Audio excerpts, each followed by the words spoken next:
ఒక ఆమె బస్సు ఎక్కిందంట. బస్సులో కూర్చొని నెత్తి మీద గంప పెట్టుకుందండి, కూరగాయల గంప. దింపుమా అంటే దింపలేదు, నా నెత్తి మీదే ఉన్ని అంటా ఉంది. ఆమె ఏమో ఉద్దేశం ఏంటంటే కింద పెడితే టికెట్ కొడతాడని. టికెట్ కలెక్టర్ ఏమి కొట్టనులేమ్మా దింపు అంటే లేదా ఉన్నిలేని ఏం కాదులే అంటుంది. ఇప్పుడు ఆమె ఉద్దేశం ఏమనుకుంటుంది, బస్సులో ఎక్కింది కానీ ఈ అమ్మాయి ఏమనుకుంటుంది, బరువు నేనే మోస్తున్నా అనుకుంటుంది. ఎవరు మోస్తుంది? బస్సు మోస్తూ ఉంది.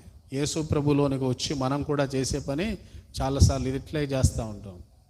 యేసు ప్రభు అనే వాహనంలోకి వచ్చాం, బరువు దింపాలా, దింపకోకుండా మన నెత్తి మీద పెట్టుకొని బరువు మన నెత్తి మీద పెట్టుకొని ప్రార్థన చేస్తూ ఉంటాం. బరువు నెత్తి మీద పెట్టుకొని ప్రార్థన చేయటం కాదు, బరువు దింపుకొని ప్రార్థన చేయాలా. ప్రభువా, వీటి వరకు మోసుకొని వచ్చిన ఇక నా చేత